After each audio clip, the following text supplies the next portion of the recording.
Pernahkah kalian membayangkan, sebotol air mineral yang kalian berikan dengan ikhlas, ternyata mampu mengubah nasib kalian selamanya? Seringkali kita berpikir bahwa keberuntungan besar datang dari kerja keras semata.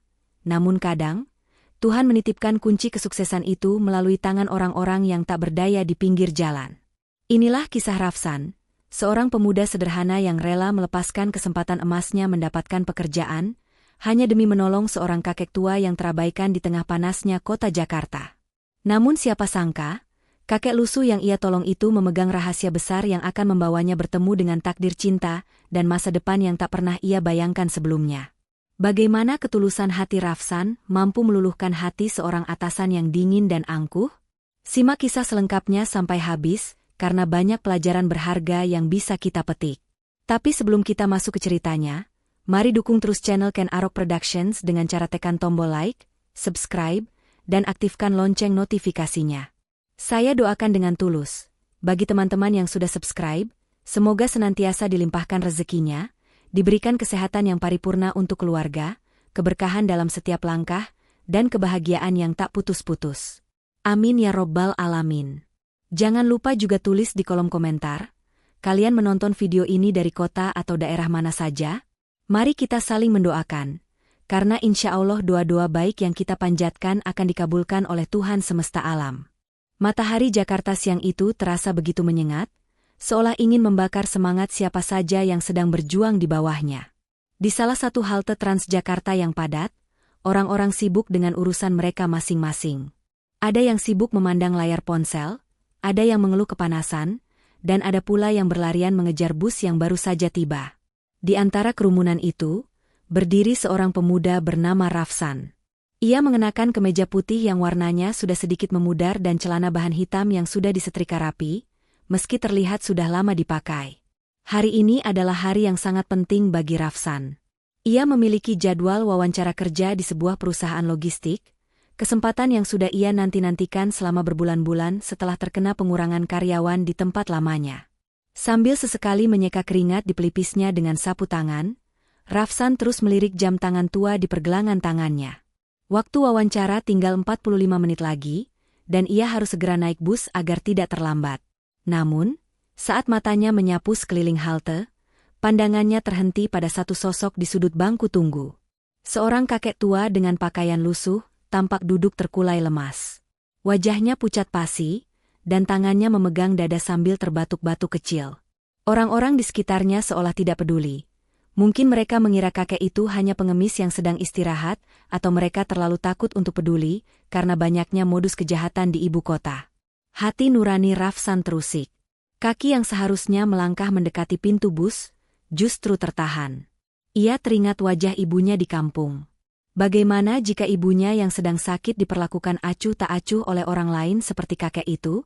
Tanpa berpikir panjang lagi, Rafsan membatalkan niatnya naik ke bus yang baru saja membuka pintu. Ia berbalik arah dan menghampiri kakek tersebut. Rafsan berlutut di hadapan kakek itu dan bertanya dengan suara lembut. "Kakek? Kakek tidak apa-apa? Apa dada kakek sakit?" tanya Rafsan dengan nada khawatir.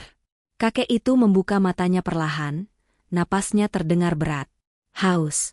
Pusing sekali, nak," jawab kakek itu lirih, nyaris tak terdengar. Mendengar itu, Rafsan langsung bertindak cepat. Ia berlari kecil keluar dari area halte menuju pedagang asongan yang ada di trotoar. Dengan sisa uang pas-pasan yang sebenarnya ia siapkan untuk ongkos pulang nanti, Rafsan membeli sebotol air mineral dingin dan sepotong roti manis. Ia kembali dengan tergesa-gesa, lalu dengan telaten membuka tutup botol itu dan membantu sang kakek minum perlahan. "Pelan-pelan, kek.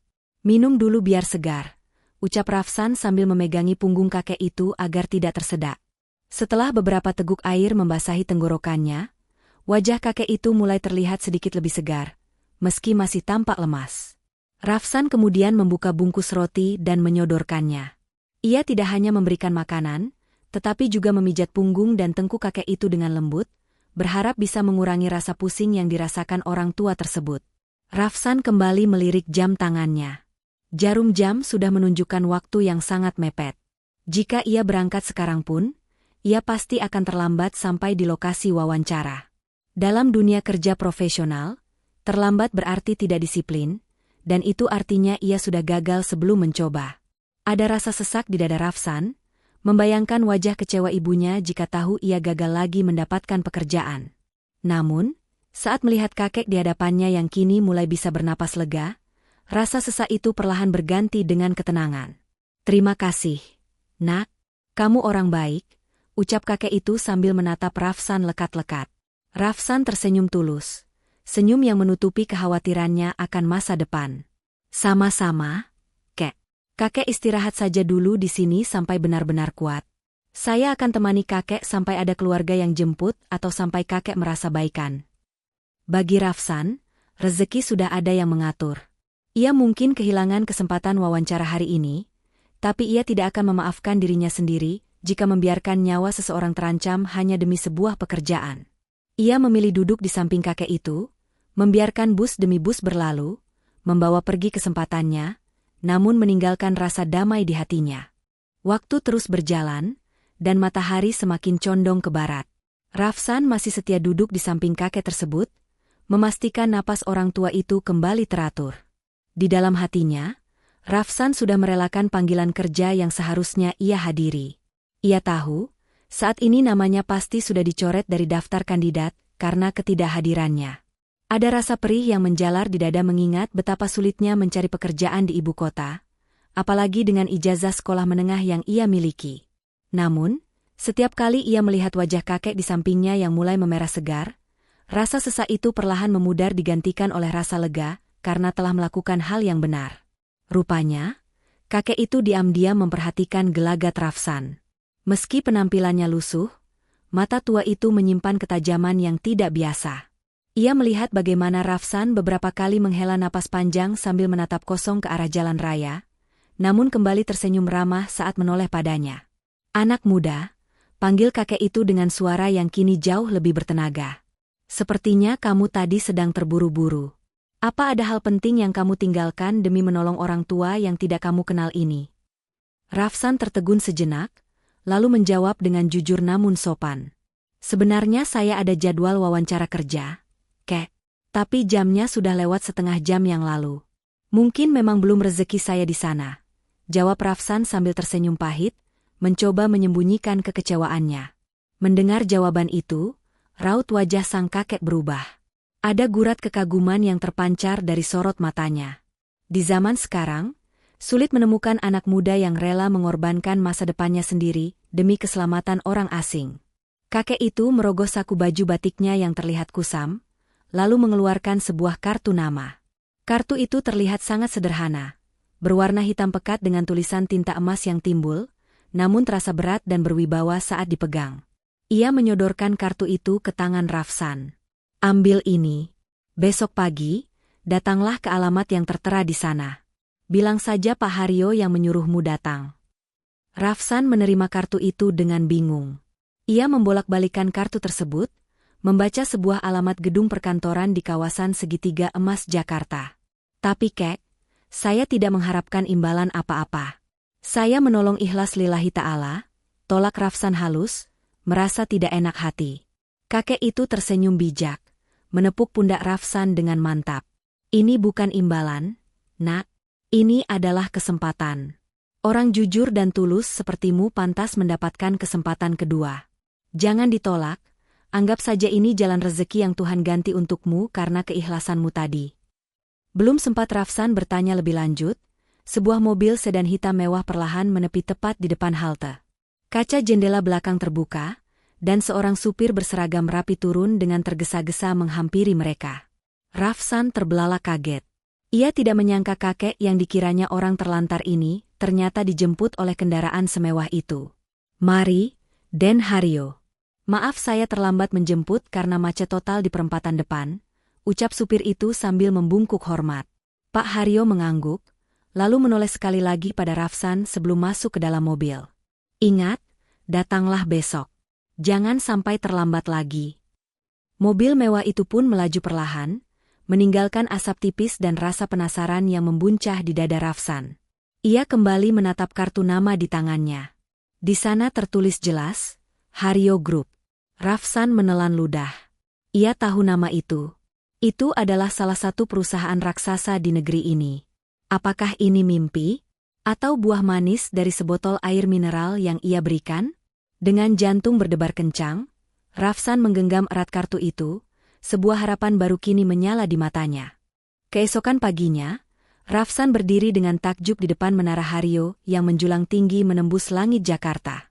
Gedung pencakar langit yang dilapisi kaca kebiruan itu tampak begitu megah dan mengintimidasi. Sangat kontras dengan penampilan Rafsan yang hanya mengenakan kemeja terbaiknya yang, sayangnya, sudah sedikit belel di bagian kerah. Dengan langkah ragu namun membawa bekal keberanian dari janji sang kakek, Rafsan memberanikan diri masuk lobi yang dingin dan beraroma pewangi ruangan mahal. Ketika Rafsan menunjukkan kartu nama hitam pemberian Pak Hario kepada resepsionis, reaksi yang ia terima sungguh di luar dugaan. Resepsionis yang awalnya menatapnya dengan pandangan menyelidik, seketika berubah ramah dan hormat. Tanpa banyak bertanya, Rafsan langsung diantar menuju lift khusus eksekutif yang membawanya melesat cepat menuju lantai paling atas. Jantung Rafsan berdegup kencang, tangannya berkeringat dingin. Ia tidak tahu apa yang menantinya di atas sana.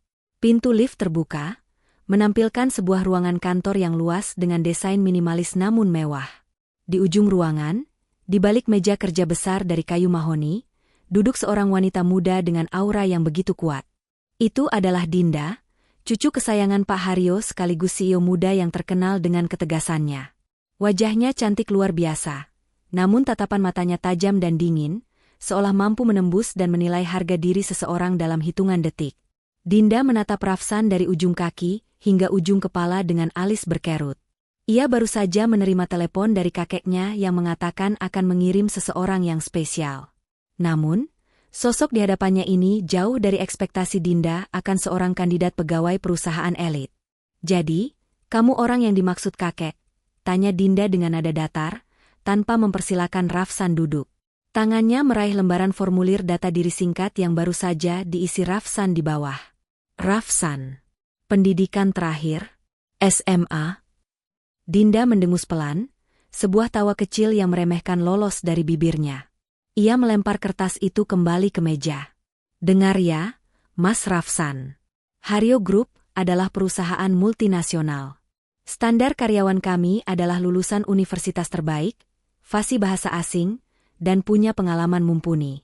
Kakek saya mungkin berhutang budi padamu karena segelas air, tapi perusahaan ini bukan yayasan sosial tempat menampung orang tanpa kualifikasi." Rafsan terdiam, harga dirinya sedikit tersentil. Namun ia sadar posisi Dinda benar. "Maaf, Bu. Saya memang hanya lulusan SMA, tapi saya pekerja keras dan cepat belajar. Saya janji tidak akan mengecewakan," jawab Rafsan dengan suara tenang namun tegas. "Kerja keras saja tidak cukup untuk bertahan di sini," potong Dinda cepat. Ia sudah bersiap memanggil security untuk mengantar Rafsan keluar, ketika tiba-tiba telepon di meja kerjanya berdering. Layar telepon itu menampilkan nama, Kakek Hario. Dinda mengangkat telepon itu dengan enggan. Rafsan hanya bisa melihat ekspresi Dinda yang berubah-ubah. Dari kesal, protes, hingga akhirnya pasrah. "Tapi, Kek, ini tidak masuk akal. Dia tidak punya skill yang kita butuhkan." Baik, Kek. Hanya satu kesempatan." Dinda meletakkan gagang telepon dengan kasar. Ia memijat pelipisnya sejenak, lalu menatap Rafsan dengan tatapan yang jauh lebih tajam dari sebelumnya. "Kamu beruntung, kakek saya sangat keras kepala. Beliau memaksa saya menerima kamu," ucap Dinda dengan nada ketus. Ia berdiri, berjalan mendekati Rafsan dan menatap matanya lurus-lurus. "Mulai hari ini, kamu diterima sebagai asisten pribadi khusus saya. Tapi ingat satu hal, ini adalah masa percobaan selama 1 bulan. Jika dalam 1 bulan kamu melakukan satu saja kesalahan fatal atau tidak becus kerja, tidak ada yang bisa menyelamatkanmu, bahkan kakek sekalipun. Paham?" Rafsan mengangguk mantap, meski ia tahu ini bukanlah awal yang mudah. Ia baru saja masuk ke dalam kandang macan, dan sang macan betina di hadapannya siap menerkamnya kapan saja jika ia lengah. "Paham, Bu Dinda. Terima kasih atas kesempatannya." "Jangan senang dulu," gumam Dinda sambil kembali duduk dan langsung sibuk dengan laptopnya, mengabaikan keberadaan Rafsan. "Nerakamu baru saja dimulai." Hari-hari pertama Rafsan bekerja di Hario Group, bagaikan berjalan di atas kawat berduri. Dinda benar-benar membuktikan ucapannya bahwa ini bukanlah tempat untuk bersantai. Sejak jam 7 pagi, meja kerja Rafsan yang terletak tepat di depan ruangan kaca Dinda sudah dipenuhi oleh tumpukan dokumen setinggi gunung.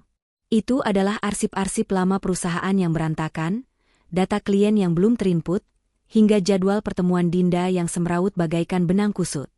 Dinda sengaja memberikan tugas-tugas administratif yang paling membosankan dan melelahkan, berharap Rafsan akan menyerah, melempar handuk putih, lalu keluar dari kantor itu dengan sendirinya sebelum masa percobaannya habis. Saya mau semua arsip di meja kamu itu rapi, terindeks sesuai abjad dan tahun, lalu input data klien ke sistem. Dan satu lagi, atur ulang jadwal saya untuk minggu ini karena sekretaris lama saya membuatnya berantakan. Saya mau semuanya selesai sebelum jam makan siang. Perintah Dinda dengan nada dingin tanpa menatap wajah Rafsan, matanya tetap terpaku pada layar laptop.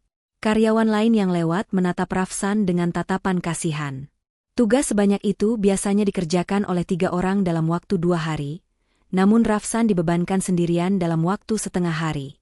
Namun, alih-alih mengeluh atau protes, Rafsan hanya mengangguk sopan. Baik, Bu Dinda, akan segera saya kerjakan. Rafsan mulai bekerja dengan ketenangan yang luar biasa. Ia tidak panik melihat tumpukan kertas itu. Dengan cekatan, tangannya memilah dokumen, matanya yang jeli memeriksa setiap detail tanggal dan nama. Ia menemukan pola yang efisien untuk mengelompokkan data, sebuah kemampuan ketelitian yang ia dapatkan dari pengalamannya bekerja serabutan mengatur stok gudang di pasar induk dulu. Ketika jarum jam menunjukkan pukul 12 siang, Dinda keluar dari ruangannya dengan wajah lelah, siap untuk memarahi Rafsan yang ia yakin pasti belum menyelesaikan tugas mustahil itu. Mana laporan progresnya? Jangan bilang kamu belum selesai, sindir Dinda tajam. Rafsan berdiri, lalu dengan tenang menyerahkan sebuah tablet yang berisi jadwal digital yang sudah ia susun ulang, serta menunjuk tumpukan dokumen yang kini sudah tersusun rapi dalam bantes berwarna-warni di rak belakang. Semua arsip sudah terindeks, Bu. Dan untuk jadwal Ibu, saya sudah menyusunnya ulang. Saya mengelompokkan pertemuan berdasarkan lokasi yang berdekatan untuk menghindari macetnya Jakarta, sehingga Ibu punya jeda waktu istirahat 15 menit di setiap perpindahan meeting. Saya juga membatalkan 2 pertemuan yang ternyata ganda, dan memprioritaskan klien utama di pagi hari saat Ibu masih segar. Dinda tertegun. Ia mengambil tablet itu, memeriksa jadwal barunya. Semuanya masuk akal. Sangat efisien. Bahkan ada jeda waktu untuk makan siang yang selama ini selalu ia lewatkan karena jadwal yang padat. Untuk pertama kalinya, Dinda tidak menemukan celah untuk marah. Pekerjaan yang ia pikir akan menjadi mimpi buruk bagi Rafsan, justru diselesaikan dengan hasil di atas rata-rata sekretaris profesional lulusan sarjana sekalipun. Dinda menatap Rafsan dengan tatapan yang sulit diartikan. Ada sedikit rasa kagum yang berusaha ia tutupi dengan gengsinya yang tinggi. Lumayan. Tapi jangan besar kepala dulu. Ini baru tugas level dasar, ucap Dinda sambil berlalu pergi makan siang, menyembunyikan senyum kecil kelegaan karena beban kerjanya hari itu terasa jauh lebih ringan berkat asisten, lulusan SMA, tersebut. Jam makan siang di kantor pusat Hario Group biasanya menjadi waktu yang ditunggu-tunggu oleh para karyawan, namun tidak bagi Dinda. Siang itu, Dinda menatap kotak makan siang catering premium di mejanya dengan tatapan kosong. Di dalamnya tersaji steak daging sapi impor dengan saus jamur dan sayuran rebus yang ditata cantik. Makanan mahal yang menjadi dambaan banyak orang itu justru terlihat membosankan di mata Dinda. Lidahnya sudah mati rasa dengan bumbu-bumbu restoran bintang 5 yang rasanya begitu-begitu saja. Ia menutup kembali kotak makan itu dengan kasar, perutnya perih karena lapar, namun seleranya hilang entah kemana. Di sudut ruangan, tepat di meja kerjanya yang kecil, Rafsan baru saja membuka bekal makan siangnya. Ia tidak mampu membeli makanan di kantin gedung yang harganya selangit, jadi ia selalu membawa bekal dari rumah. Sebuah rantang susun sederhana berbahan stainless steel ia buka perlahan. Seketika, aroma masakan rumahan yang khas menyeruak ke udara. Aroma bawang putih yang ditumis matang, berpadu dengan wangi lengkuas dan terasi yang menggugah selera, melayang-layang memenuhi ruangan pendingin udara yang biasanya steril itu. Hidung Dinda bergerak-gerak. Aroma itu begitu asing di hidungnya.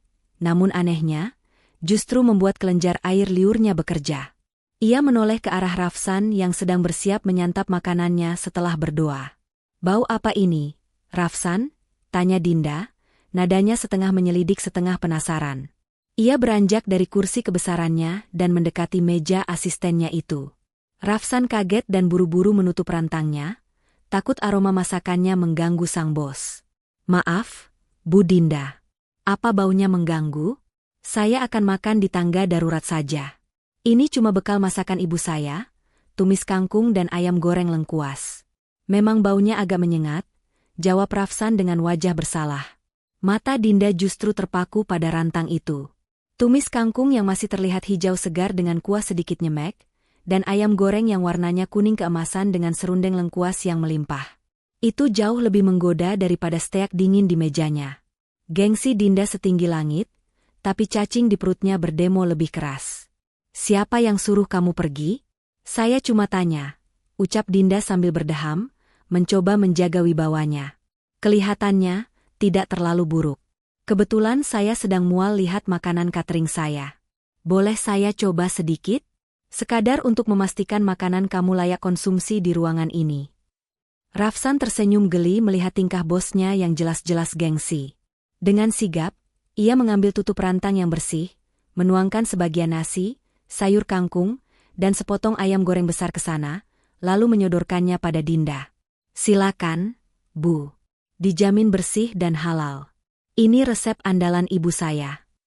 Dinda menerima piring darurat itu dengan ragu. Ia menyendok sedikit tumis kangkung dan memasukkannya ke mulut.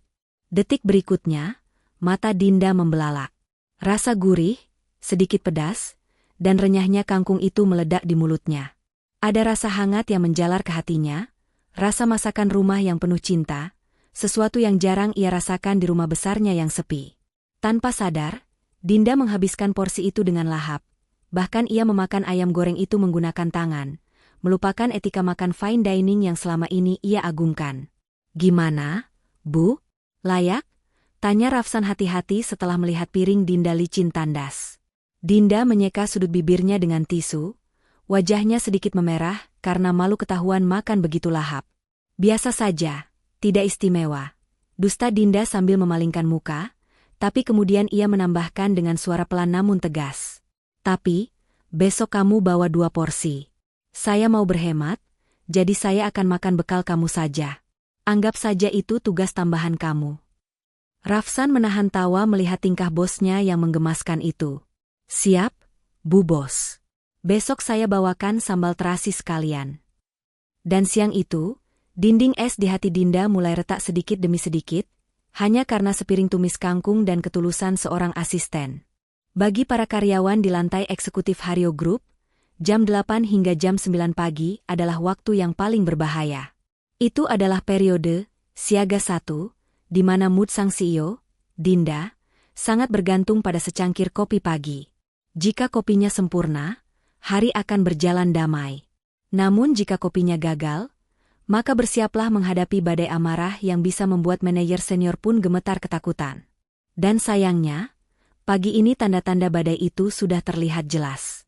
Seorang office boy baru terlihat keluar dari ruangan Dinda dengan wajah pucat pasi, tangannya gemetar memegang nampan berisi cangkir kopi yang isinya masih utuh. Dari balik pintu kaca yang sedikit terbuka, terdengar suara Dinda yang meninggi. Ini air gula dikasih kopi atau kopi dikasih gula? Manis sekali. Saya minta double shot espresso dengan sedikit gula aren, bukan sirup kopi. Bawa kembali, saya tidak mau minum air cucian piring ini. Dinda sedang duduk di kursi kebesarannya sambil memijat pelipisnya yang berdenyut. Ia butuh kafein yang pas untuk memacu otaknya bekerja, tapi barista kantor hari ini sepertinya sedang kehilangan sentuhannya. Rasa frustrasi Dinda memuncak, ia hampir saja melempar pulpen mahalnya ke dinding ketika pintu ruangannya kembali diketuk pelan. Rafsan masuk dengan tenang, membawa sebuah cangkir keramik putih di atas nampan kecil. Berbeda dengan office boy tadi yang ketakutan, langkah Rafsan mantap namun sopan. Ia meletakkan cangkir itu di meja Dinda dengan hati-hati, memastikan tidak ada setetes pun cairan yang tumpah ke dokumen penting. Maaf mengganggu, Bu. Saya lihat Ibu belum mendapat asupan kafein yang pas. Saya izin meracik ulang kopi Ibu, ucap Rafsan lembut. Dinda menatap cangkir itu dengan skeptis. Hidungnya mendengus pelan. Kamu bisa bikin kopi? Jangan-jangan rasanya seperti jamu. Kalau ini tidak enak juga, kamu saya potong gaji, ancam Dinda tanpa basa-basi. Rafsan hanya tersenyum tipis. Silakan dicoba dulu, Bu. Kalau tidak enak, saya siap dihukum lari keliling gedung. Dengan ragu, Dinda meraih cangkir itu. Aroma kopi Arabica Gayo yang kuat namun harum langsung menyapa indera penciumannya, menenangkan saraf-sarafnya yang tegang. Ia menyeruput cairan hitam pekat itu perlahan. Detik berikutnya, mata Dinda terpejam. Sensasi hangat menjalar ke seluruh tubuhnya. Rasanya sempurna. Pahitnya pas, asamnya seimbang, dan manis gula arennya hanya samar-samar di ujung lidah. Persis seperti yang ia butuhkan namun tidak pernah bisa ia jelaskan pada barista manapun. Suhu airnya pun tepat. Tidak melepuh di lidah tapi cukup panas untuk menghangatkan dada. Dinda meletakkan cangkir itu kembali ke tatakannya dengan sangat pelan, seolah barang berharga. Ia membuka matanya dan menatap Rafsan. Kali ini tatapan tajamnya menghilang, digantikan oleh sorot mata yang lebih lunak. Bahkan ada seulas senyum tipis yang sangat langka terbit di bibirnya. Kamu belajar dari mana bikin kopi seperti ini? Tanya Dinda, suaranya jauh lebih tenang. Saya dulu pernah kerja part-time jaga warung kopi di pasar, Bu. Saya perhatikan ibu suka yang badinya tebal tapi aftertaste-nya manis. Jadi saya sesuaikan takarannya, jawab Rafsan jujur. Dinda mengangguk-angguk kecil, lalu kembali menyeruput kopinya dengan nikmat. Mulai besok dan seterusnya, kamu yang pegang kendali mesin kopi di pantry saya. Jangan biarkan orang lain menyentuh cangkir saya selain kamu. Mengerti? Siap. Laksanakan, Bu Bos, jawab Rafsan dengan hormat. Pagi itu, badai di Hario Group batal terjadi. Para karyawan bisa bernapas lega, berterima kasih dalam hati pada sang asisten baru yang dengan ajaib berhasil menjinakkan singa betina hanya dengan secangkir kopi racikan tangan dinginnya. Malam itu, hujan deras mengguyur kota Jakarta, seolah ingin membasuh debu dan kepenatan yang menempel di gedung-gedung pencakar langit. Di lantai teratas Menara Hario, lampu-lampu sebagian besar sudah dipadamkan, menyisakan satu ruangan yang masih terang benderang. Dinda dan Rafsan masih terjebak dalam tumpukan pekerjaan untuk mempersiapkan materi rapat pemegang saham besok pagi. Suasana hening, hanya terdengar suara ketikan keyboard dan gemuruh guntur yang sesekali menyambar di kejauhan. Tiba-tiba, tanpa peringatan, seluruh lampu di gedung itu padam seketika. Sistem kelistrikan utama mengalami gangguan akibat sambaran petir yang cukup dekat, dan butuh beberapa menit bagi generator cadangan untuk mengambil alih daya. Kegelapan total menyelimuti ruangan itu, pekat dan mencekam. Bagi sebagian orang, mati lampu mungkin hal biasa. Namun bagi Dinda, kegelapan adalah musuh terbesarnya. Trauma masa kecil membuatnya memiliki ketakutan berlebih pada ruang gelap tertutup. Detak jantung Dinda memburu, napasnya tercekat. Keringat dingin mulai membasahi pelipisnya. Sosok wanita besi, yang ditakuti para karyawan itu seketika runtuh, berganti menjadi seorang gadis kecil yang ketakutan. Rafsan? Rafsan kamu di mana? Panggil Dinda dengan suara bergetar, tangannya mencengkeram erat pinggiran meja kerjanya hingga buku-buku jarinya memutih.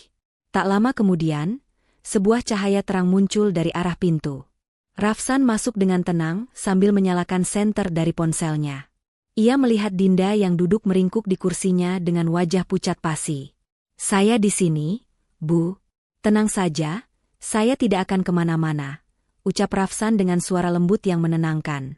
Ia tidak mendekat ke meja Dinda karena tahu batas kesopanan, melainkan duduk bersila di lantai karpet, beberapa meter di depan meja bosnya, dan mengarahkan cahaya senter ke dinding kosong di sebelah kiri.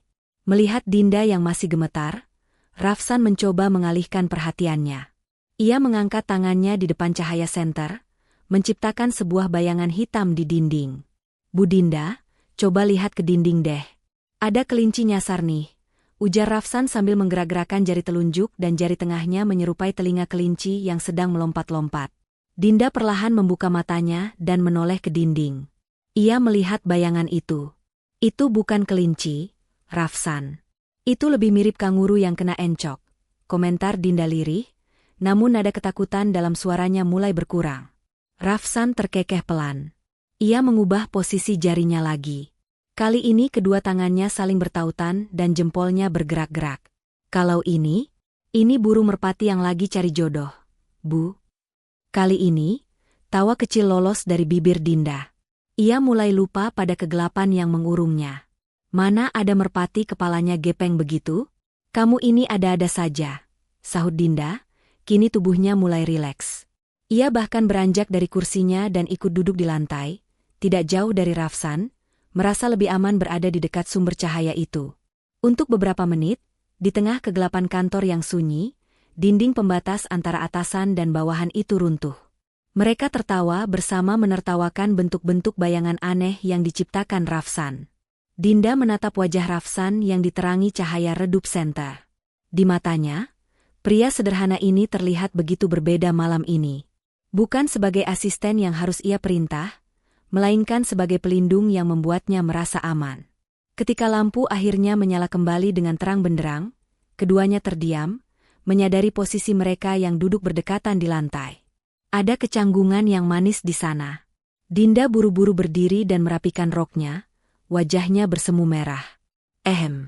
Lampu sudah nyala. Ayo kita selesaikan kerjanya, biar cepat pulang, ucap Dinda salah tingkah. Namun dalam hati, ia diam-diam berharap mati lampu itu berlangsung sedikit lebih lama lagi.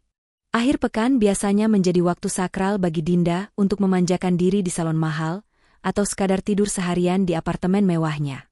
Namun, Sabtu pagi ini berbeda. Dinda berdiri di depan cermin, mematut diri dengan pakaian kasual yang tetap terlihat elegan.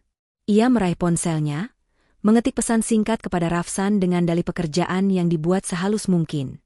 Rafsan, temani saya ke Museum Seni Modern hari ini. Saya butuh riset visual untuk desain kemasan produk baru kita. Jangan telat. Padahal, tim desain grafis perusahaan sudah menyodorkan puluhan konsep yang bagus. Namun Dinda menolaknya semua dengan alasan kurang berjiwa. Itu hanyalah taktik klasik, sebuah modus operandi agar ia bisa menghabiskan waktu berdua dengan Rafsan di luar kantor, tanpa harus menjatuhkan gengsinya sebagai atasan. Sesampainya di museum, suasana begitu tenang. Dinding-dinding putih bersih dihiasi lukisan-lukisan abstrak yang harganya mungkin setara dengan gaji Rafsan seumur hidup. Dinda berjalan di depan dengan langkah anggun, sesekali berpura-pura mencatat sesuatu di buku kecilnya, sementara Rafsan mengekor setia di belakang sambil membawa tas kerja Dinda. Langkah mereka terhenti di depan sebuah kanvas raksasa yang dipenuhi goresan cat hitam dan abu-abu yang semrawut. Garis-garisnya tumpang tindih, tak beraturan, dan terkesan suram. Dinda mengerutkan kening, mencoba memahami apa bagusnya lukisan yang dipuji banyak kritikus seni ini. Jujur saja, Rafsan, saya tidak mengerti seni macam ini. Bagi saya, ini cuma coretan benang kusut yang dibuat orang yang sedang stres. Di mana letak estetikanya untuk produk kita? Gerutu Dinda pelan, menyerah mencari makna. Rafsan melangkah maju, berdiri sejajar di samping Dinda. Ia menatap lukisan itu lekat-lekat, bukan dengan pandangan menilai, tapi dengan tatapan memahami. Kalau menurut saya, ini bukan sekadar benang kusut, Bu. Coba Ibu perhatikan sudut kanan atas itu. Ada setitik warna kuning cerah di sana, kecil sekali. Dinda menyipitkan matanya, mengikuti arah telunjuk Rafsan. Benar saja, ada goresan kecil berwarna kuning emas yang nyaris tenggelam di antara kelamnya warna hitam. Lukisan ini seperti kehidupan, Bu, lanjut Rafsan dengan suara berat yang menenangkan. Kadang hidup kita rasanya ruwet, gelap, dan berantakan seperti benang kusut di tengah itu. Masalah datang bertubi-tubi sampai kita bingung harus mulai mengurai dari mana. Tapi, pelukisnya ingin bilang, sekelam apapun masalahnya, selalu ada harapan. Titik kuning itu adalah harapan. Sekecil apapun, dia tetap bersinar dan menjadi tujuan akhir dari semua kekacauan ini. Dinda terdiam. Penjelasan sederhana itu menohok relung hatinya. Ia teringat masa-masa sulit saat harus memimpin perusahaan sendirian, menghadapi intrik bisnis yang kejam, persis seperti benang kusut itu. Dan kini, ia merasa menemukan titik kuningnya. Perlahan, Dinda menoleh ke samping. Ia tidak lagi melihat lukisan di depannya. Matanya kini terpaku pada profil wajah Rafsan yang sedang serius mengamati kanvas. Di bawah sorot lampu museum yang temaram, Dinda menyadari sesuatu. Pria di sampingnya ini bukan hanya seorang asisten yang pandai membuat kopi atau merapikan jadwal. Rafsan memiliki kedalaman jiwa yang tidak dimiliki oleh pria-pria kaya yang selama ini mendekatinya. Hari itu, di tengah heningnya museum, Dinda tidak mendapatkan inspirasi desain produk, melainkan inspirasi tentang siapa yang sebenarnya ia butuhkan dalam hidupnya. Jantungnya berdesir aneh, sebuah perasaan hangat yang sudah lama tidak ia rasakan. Suasana lobi Menara Haryo pagi itu berjalan seperti biasa, sibuk dan dinamis. Orang-orang dengan setelan jas rapi berlalu lalang dengan langkah cepat, suara sepatu pantofel beradu dengan lantai marmer yang mengkilap. Namun, keteraturan itu mendadak rusak oleh sebuah keributan kecil di dekat pintu putar utama. Seekor anak kucing kampung, kurus, kotor, dan berbulu oranye yang kusut, entah bagaimana caranya berhasil menyusup masuk ke dalam benteng korporat tersebut. Makhluk kecil itu mengeong ketakutan, bingung di tengah hutan kaki manusia yang melangkah terburu-buru. Seorang petugas keamanan bertubuh tegap segera bertindak. Ia merasa kehadiran hewan kotor itu menodai citra eksklusif gedung. Dengan wajah garang, petugas itu mencoba menghalau si anak kucing menggunakan ujung sepatunya, berniat menendangnya keluar agar tidak terlihat oleh tamu VIP yang akan datang. "Hus, pergi sana. Jangan bikin kotor lobi," hardik petugas itu sambil mengayunkan kakinya. Namun, sebelum sepatu bot tebal itu menyentuh tubuh mungil si kucing, sepasang tangan kekar namun lembut menyambarnya. Itu adalah Rafsan. Tanpa mempedulikan kemeja kerjanya yang bersih, ia mendekap anak kucing yang dekil itu ke dadanya. "Jangan kasar begitu, Pak. Dia cuma tersesat dan lapar, bukan teroris," tegur Rafsan dengan nada tegas namun tetap sopan. Ia mengelus kepala kucing yang gemetaran itu, berusaha menenangkannya. Tepat saat itu, pintu lift khusus VIP terbuka. Dinda melangkah keluar dengan angkuh, diikuti oleh beberapa manajer senior. Suasana lobi seketika hening. Semua mata tertuju pada pemandangan itu, Rafsan yang memeluk kucing kotor di tengah lobi. Para karyawan menahan napas, yakin Dinda akan meledak marah karena standar kebersihan kantor dilanggar. Petugas keamanan tadi wajahnya sudah pucat pasi, bersiap menerima semprotan amarah sang CEO. Dinda berhenti tepat di depan Rafsan. Ia menatap nanar ke arah gumpalan bulu oranye di pelukan asistennya. Wajahnya datar, sulit ditebak. "Rafsan, apa yang kamu lakukan? Bawa makhluk itu." Dinda menggantung kalimatnya, membuat suasana semakin tegang. "Bawa dia ke sofa sana, kakinya sepertinya luka," lanjut Dinda dengan nada yang tiba-tiba melembut, membuat semua orang yang mendengarnya nyaris tidak percaya. Tanpa mempedulikan tatapan bingung para karyawannya, Dinda meletakkan tas mahalnya di meja resepsionis dan berjongkok di samping Rafsan. Topeng, Ratu Es, yang selama ini ia kenakan luruh seketika. Dinda mengulurkan jari telunjuknya yang lentik, dan si anak kucing itu, seolah tahu siapa yang berkuasa, langsung menggesekkan kepalanya manja ke jari Dinda. "Ya ampun, kamu kurus sekali. Pasti belum makan berhari-hari ya," ucap Dinda dengan suara yang terdengar seperti anak kecil yang kegirangan. Ia menoleh pada Rafsan, matanya berbinar. "Rafsan, tolong lari ke minimarket sebentar, belikan wet food atau sosis. Cepat ya, kasihan dia." Rafsan tersenyum lebar melihat sisi lain bosnya yang ternyata adalah seorang cat lover sejati. Setelah makanan datang, mereka berdua jongkok berdampingan di sudut lobi, memberi makan kucing itu. Momen ajaib terjadi ketika kucing itu, setelah kenyang, malah menjilati tangan Rafsan sebagai tanda terima kasih. Lidahnya yang kasar membuat Rafsan geli. "Aduh, geli, pus," seru Rafsan sambil terkekeh. Melihat itu, Dinda tertawa lepas. Bukan tawa sinis atau tawa sopan ala sosialita, melainkan tawa renyah yang tulus dan membebaskan. Suara tawa itu menggema di lobi, membuat beberapa karyawan senior saling pandang dengan takjub karena baru pertama kali melihat bos mereka sebahagia itu. Rafsan terpaku sejenak. Ia tidak lagi memperhatikan kucing di hadapannya, melainkan menatap wajah Dinda yang sedang tertawa. Ada desiran hangat yang menjalar di dada Rafsan. Dalam hati ia bergumam, ternyata kalau sedang tertawa lepas begitu, Ibu Dinda manis sekali. Jauh lebih cantik daripada saat sedang memimpin rapat. Pagi itu, Seekor kucing jalanan kumuh berhasil melakukan apa yang gagal dilakukan oleh ribuan karyawan Hario Group selama bertahun-tahun, membuat Dinda tersenyum bahagia tanpa beban.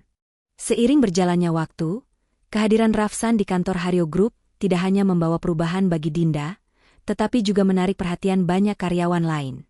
Sikap Rafsan yang ramah, cekatan, dan murah senyum membuatnya menjadi idola baru, terutama di kalangan karyawan wanita.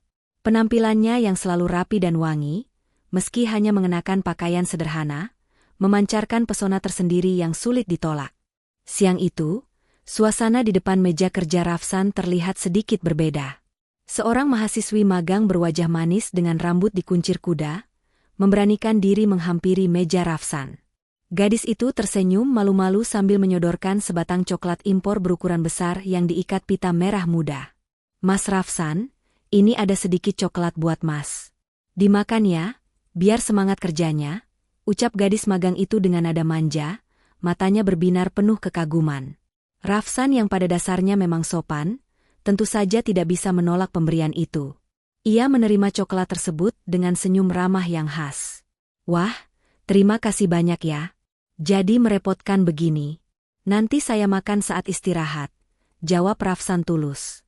Namun, adegan manis di luar sana ternyata menjadi pemandangan panas bagi seseorang yang berada di dalam ruangan kaca.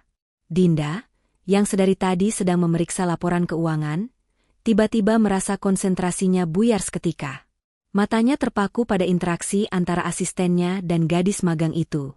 Ada perasaan aneh yang menjalar di dada Dinda, rasanya panas, sesak, dan tidak nyaman.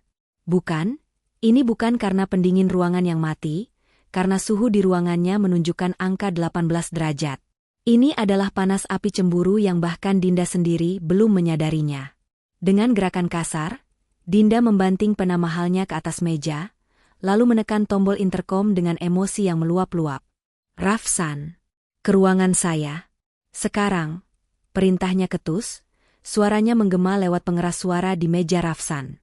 Rafsan yang kaget langsung pamit pada gadis magang itu dan bergegas masuk. Ia mendapati bosnya sedang berdiri membelakangi jendela besar, melipat tangan di dada dengan wajah yang ditekuk masam. Aura di ruangan itu terasa mencekam. "Ada apa, Bu? Ada jadwal yang salah?" tanya Rafsan hati-hati.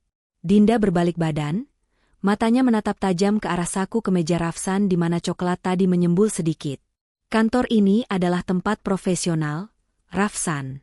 Tempat untuk bekerja, mengejar target, dan membangun karir. Bukan tempat untuk ajang cari jodoh atau tebar pesona dengan anak-anak magang yang tidak tahu aturan," sembur Dinda dengan napas memburu. Rafsan tertegun, bingung dengan amarah yang tiba-tiba itu. "Maaf, Bu. Saya tidak tebar pesona.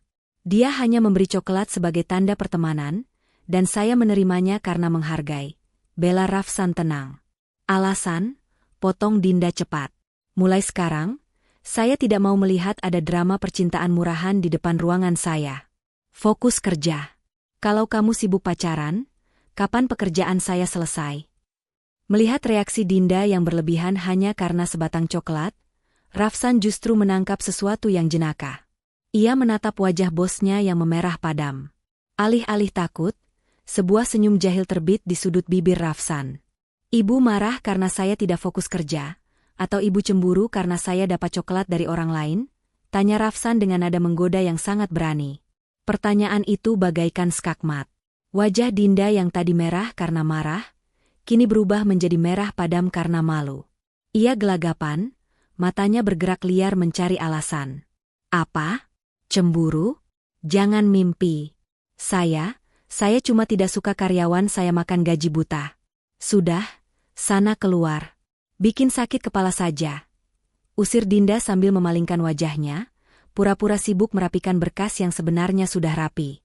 Rafsan mengangguk hormat sambil menahan tawa. "Baik, Bu. Saya permisi. Nanti coklatnya saya bagi 2 sama ibu ya, biar adil." Rafsan keluar ruangan dengan hati berbunga-bunga. Ia tahu, di balik omelan pedas itu, ada hati Dinda yang mulai terusik oleh kehadirannya. Sementara di dalam ruangan, Dinda mengipasi wajahnya dengan tangan, jantungnya berdetak tidak karuan, mengutuk dirinya sendiri yang bisa-bisanya kehilangan kendali hanya karena rasa cemburu yang tidak masuk akal.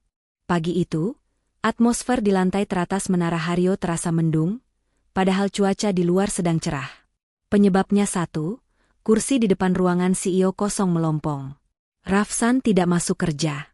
Tidak ada aroma kopi gayo yang harum menyapa hidung Dinda, tidak ada jadwal rapi yang tergeletak di meja, dan yang paling parah, tidak ada senyum hangat yang biasanya menyambut Dinda setiap pagi. Ponsel Rafsan tidak bisa dihubungi, hanya suara operator yang menjawab panggilan Dinda berkali-kali. Dinda uring-uringan. Ia mencoba memarahi staf lain karena kesalahan kecil, tapi rasanya tidak memuaskan. Hatinya gelisah, bukan karena pekerjaan yang terbengkalai, tapi karena rasa khawatir yang mencekik. Bayangan Rafsan yang kemarin terlihat pucat dan sering memijat keningnya terus menghantui pikiran Dinda. Siapkan mobil sekarang. Batalkan semua rapat siang ini, perintah Dinda pada sekretaris pengganti sementara dengan nada yang tidak terbantahkan. Tanpa mempedulikan jadwal padatnya, Dinda nekat pergi ke alamat yang tertera di data karyawan Rafsan. Mobil mewah Alphard hitam itu membelah kemacetan Jakarta, masuk ke jalan-jalan sempit di kawasan Jakarta Barat yang padat penduduk. Supir Dinda harus memarkir mobil agak jauh, karena gang menuju rumah Rafsan terlalu sempit untuk dilewati kendaraan roda 4. Dengan sepatu hak tingginya, Dinda berjalan tertatih melewati gang, kancil, yang becek, mengabaikan tatapan heran warga sekitar. Di tangannya, ia menjinjing kantong buah berisi anggur Shine Muscat dan parsel vitamin impor yang harganya mungkin setara biaya makan warga sekampung. Sesampainya di rumah kontrakan sederhana bercat biru muda itu, Dinda mengetuk pintu dengan tidak sabar. Tak lama, pintu dibuka perlahan. Bukan Rafsan, tapi seorang ibu paruhbaya dengan wajah teduh, Ibu Rafsan. Setelah menjelaskan siapa dirinya, Dinda dipersilakan masuk ke kamar Rafsan. Pemandangan di depannya membuat hati Dinda mencelos. Rafsan terbaring lemah di kasur tipis. Tubuhnya menggigil di balik selimut tebal, wajahnya pucat pasi, dan keringat dingin membasahi dahinya. Panas tubuhnya sangat tinggi akibat kelelahan bekerja lembur berhari-hari, demi membereskan kekacauan administrasi Dinda. "Kamu ini bodoh atau apa? Kenapa sakit tidak bilang-bilang?" omel Dinda, tapi suaranya bergetar menahan tangis. Dinda segera menelepon dokter pribadinya yang terbaik untuk datang ke gang sempit itu, tidak peduli berapapun bayarannya. Setelah dokter memeriksa dan memberikan obat, Dinda duduk di tepi ranjang. Dengan gerakan kaku karena tidak terbiasa merawat orang, Dinda mengupas anggur mahal yang ia bawa dan menyuapkannya ke mulut Rafsan. "Makan ini. Ini vitaminnya tinggi. Kamu harus cepat sembuh," ucap Dinda memaksa, meski tangannya menyeka keringat di dahi Rafsan dengan lembut menggunakan tisu basah. "Kantor berantakan kalau nggak ada kamu. Kopi saya rasanya tidak enak semua. Jadi, saya perintahkan kamu untuk sembuh sekarang juga. Ini perintah atasan." Rafsan, yang setengah sadar, menatap wajah bosnya yang biasanya galak ini terlihat begitu khawatir. Di balik omelan dan perintah itu, Rafsan bisa merasakan ketulusan yang mendalam. Ia mengunyah buah itu perlahan, merasakan manisnya perhatian yang diberikan wanita yang diam-diam mulai mengisi hatinya. "Maaf merepotkan, Bu. Terima kasih sudah datang," bisik Rafsan lemah. "Diam dan makan saja," sahut Dinda ketus, sambil memalingkan wajahnya yang merona merah agar tidak terlihat oleh Ibu Rafsan yang tersenyum di ambang pintu. Setelah memastikan Rafsan meminum obatnya dan beristirahat dengan tenang, Dinda perlahan melangkah keluar dari kamar tidur yang sempit itu menuju ruang tamu. Ruangan itu sangat sederhana. Ukurannya mungkin tidak lebih besar dari kamar mandi tamu di rumah mewah Dinda. Lantainya hanya beralaskan karpet plastik bermotif kayu, dan dindingnya dihiasi oleh foto-foto wisuda SMA Rafsan serta kaligrafi sederhana. Namun, anehnya, di tengah kesederhanaan itu, Dinda merasakan kehangatan yang tidak pernah ia temukan di apartemen mewahnya yang dingin dan sepi. Ibu Rafsan, seorang wanita parubaya dengan guratan halus di wajah yang menandakan kerasnya perjuangan hidup, datang membawakan secangkir teh hangat melati. Asap tipis mengepul dari cangkir tersebut, menyebarkan aroma wangi yang menenangkan. Beliau meletakkan cangkir itu di meja kayu tua di hadapan Dinda dengan sangat hati-hati, seolah menjamu seorang ratu. "Silakan diminum, Nak Dinda." "Maaf cuma ada ini, tidak ada minuman kaleng atau jus seperti di kantor," ucap Ibu Rafsan dengan senyum yang sangat teduh, senyum yang persis sama dengan yang sering Rafsan berikan pada Dinda. Dinda buru-buru menggeleng, rasa canggung menyelimuti hatinya. Tidak apa-apa, Bu. Justru saya yang minta maaf karena datang tiba-tiba dan merepotkan Ibu, jawab Dinda dengan nada yang jauh lebih sopan dari biasanya. Sifat angkuhnya seolah luntur di hadapan wanita bersahaja ini. Ibu Rafsan duduk di kursi rotan di seberang Dinda, menatap pintu kamar Rafsan dengan tatapan penuh kasih sayang. Ibu justru berterima kasih sekali. Selama ini Rafsan selalu cerita kalau bosnya sangat baik, tegas, dan pintar. Rafsan sangat mengagumi Nak Dinda. Dia bilang, dia belajar banyak hal hebat dari Nak Dinda. Terima kasih ya, sudah memberikan kesempatan kerja buat anak ibu. Rafsan itu anak yang penurut, dia tidak pernah mengeluh meski pulang malam, karena dia ingin membahagiakan ibu. Mendengar itu, hati Dinda berdesir hebat. Ada rasa malu yang menusuk dadanya. Ia teringat betapa seringnya ia memarahi Rafsan, memberinya pekerjaan mustahil, bahkan meremehkannya. Namun di belakangnya, Rafsan justru memujinya di depan sang ibu. Dinda melihat betapa santunnya Rafsan dididik. Ia baru sadar, sikap sabar dan etika kerja Rafsan yang luar biasa itu bukan didapat dari sekolah mahal, melainkan dari didikan tulus seorang ibu di rumah kontrakan sempit ini. Tak lama kemudian, terdengar suara Rafsan memanggil pelan dari kamar. Ibu Rafsan bergegas masuk, diikuti Dinda di belakangnya. Dinda melihat pemandangan yang menyentuh hati. Rafsan yang masih lemah berusaha bangun untuk mencium tangan ibunya, meminta maaf karena sudah membuat ibunya khawatir. Maafin Rafsan ya, Bu. Rafsan janji besok sudah sembuh kok, ucap Rafsan lirih sambil mencium punggung tangan ibunya yang kasar.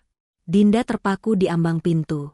Ia memiliki harta yang berlimpah, perusahaan besar, dan ribuan karyawan. Tapi melihat interaksi ibu dan anak di hadapannya, Dinda merasa miskin. Ia merindukan kehangatan keluarga seperti ini, sesuatu yang tidak bisa dibeli dengan uang sebanyak apapun.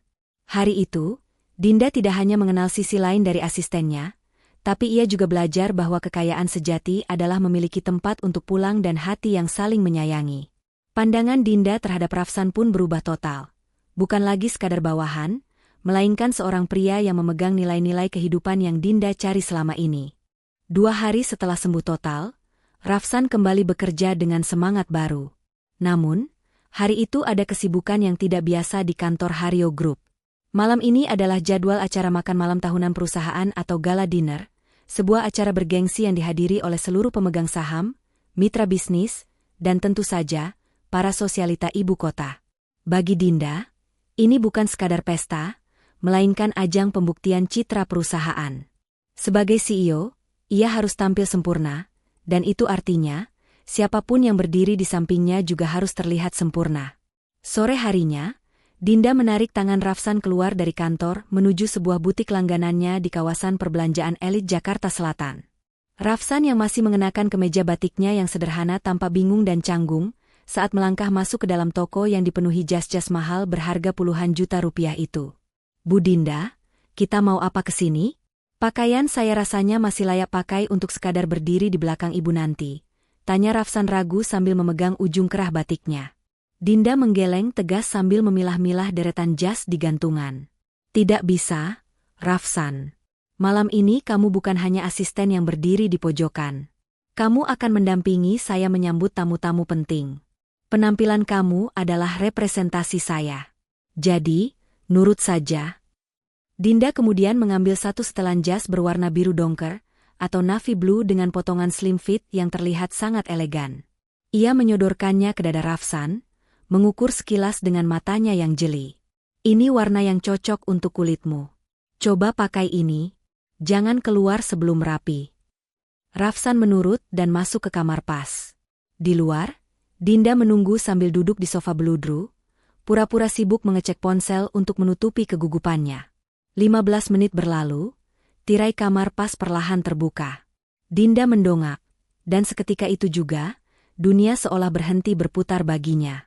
Ponsel di tangannya nyaris terlepas. Di hadapannya kini berdiri sosok pria yang sama sekali berbeda. Jas navy itu membalut tubuh tegap Rafsan dengan sempurna, menonjolkan bahu bidangnya yang terbentuk karena kerja keras selama ini. Kemeja putih bersih di dalamnya memberikan kontras yang segar, Ditambah tatanan rambut Rafsan yang disisir rapi ke belakang memperlihatkan dahi dan garis rahangnya yang tegas. Rafsan bukan lagi terlihat seperti pemuda sederhana dari gang sempit, melainkan seperti seorang eksekutif muda yang karismatik. Rafsan yang merasa canggung ditatap sedemikian rupa, tersenyum malu-malu sambil membetulkan letak dasinya. Aneh ya, Bu? Saya merasa seperti pinguin pakai baju ini. Apa tidak terlalu berlebihan? Tanyanya polos. Dinda mengerjap, berusaha mengembalikan kesadarannya yang sempat hilang terbawa pesona asistennya itu. Jantungnya berdegup kencang, sebuah perasaan kagum yang luar biasa menyergap hatinya. Tidak aneh kok. Lumayan, jawab Dinda terbata, berusaha terdengar santai meski pipinya mulai merona. Ia berdiri dan melangkah mendekat, lalu dengan tangan gemetar, ia merapikan kerah jas Rafsan yang sedikit miring. Jarak wajah mereka begitu dekat, hingga Dinda bisa mencium aroma sabun bayi khas Rafsan yang kini bercampur dengan wangi parfum mahal butik itu. Kamu terlihat sangat pantas, Rafsan. Malam ini, jangan jauh-jauh dari saya, bisik Dinda lembut, nyaris tak terdengar. Malam itu, saat mereka tiba di ballroom hotel, semua mata tertuju pada mereka. Banyak yang berbisik-bisik, mengira Dinda membawa tunangan baru atau rekan bisnis dari luar negeri. Dengan penuh percaya diri, Dinda melingkarkan tangannya di lengan kekar Rafsan, menggandengnya dengan bangga di hadapan para kolega yang selama ini memandangnya sebelah mata. Untuk pertama kalinya, Dinda merasa lengkap, bukan karena perhiasan berlian yang ia kenakan, tapi karena pria sederhana yang kini menjelma menjadi pangeran di sampingnya. Hiruk-pikuk pesta di dalam ballroom hotel bintang 5 itu, semakin malam semakin memekakan telinga. Suara denting gelas, tawa basa-basi para sosialita, dan musik orkestra yang megah justru membuat kepala Dinda terasa pening. Di balik senyum sempurnanya saat menyalami para tamu, Dinda merasa lelah. Ia muak dengan kepalsuan dunia elit di sekitarnya, di mana orang-orang hanya mendekatinya karena jabatan dan kekayaan kakeknya. Rafsan, yang berdiri setia di sampingnya, dengan peka menangkap sinyal ketidaknyamanan itu dari gelagat Dinda yang mulai sering memijat pelipisnya. Tanpa perlu diperintah, Rafsan berbisik pelan, Bu, udara di luar sepertinya lebih segar. Mau cari angin sebentar di balkon? Dinda mengangguk cepat, bersyukur memiliki asisten yang begitu memahami dirinya tanpa perlu banyak kata. Mereka pun menyelinap keluar dari keramaian pesta, menuju balkon luas yang menghadap langsung ke hamparan kelap-kelip lampu kota Jakarta. Seketika, suara bising pesta di dalam teredam oleh pintu kaca tebal yang tertutup, digantikan oleh semilir angin malam yang menerpa wajah dan suara sayup-sayup klakson kendaraan di kejauhan.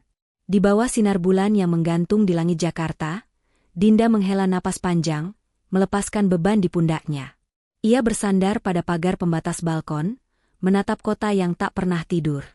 Rafsan berdiri di sampingnya, melepaskan jas navinya dan menyampirkannya ke bahu Dinda agar tidak kedinginan. Terima kasih, Rafsan, ucap Dinda lirih, mengeratkan jas hangat itu di tubuhnya. Rafsan tersenyum, lalu melakukan sesuatu yang tidak pernah Dinda duga.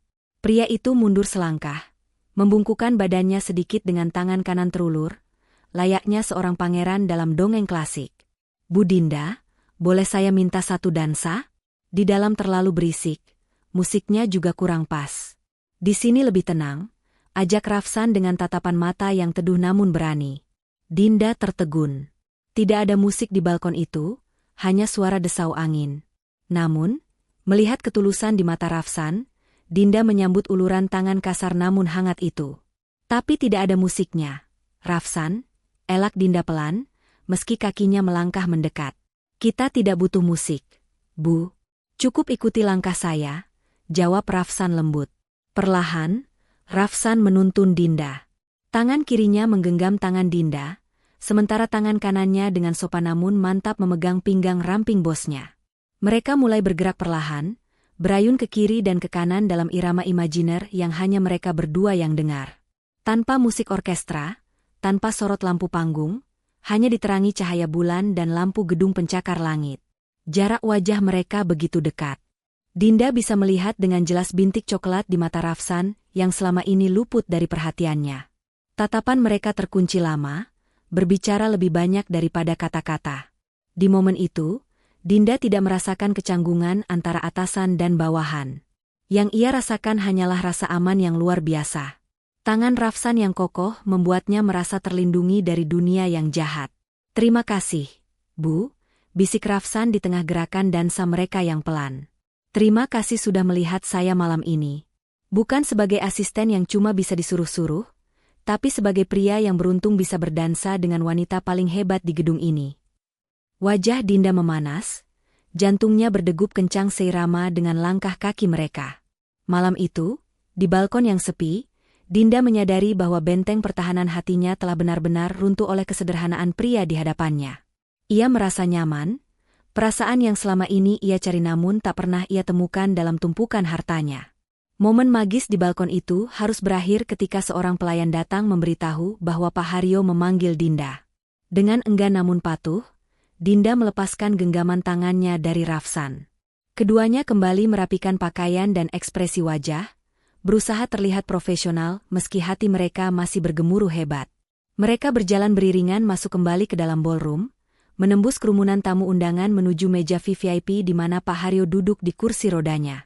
Sang kakek, meski tubuhnya sudah dimakan usia, matanya masih setajam elang. Sejak tadi, dari kejauhan, Pak Haryo diam-diam memperhatikan gerak-gerik cucu kesayangannya dan asisten pilihannya itu. Ia melihat bagaimana Dinda tertawa lepas, bagaimana Rafsan memandang Dinda dengan penuh kekaguman, dan bagaimana keduanya terlihat begitu serasi saat berdansa di luar tadi.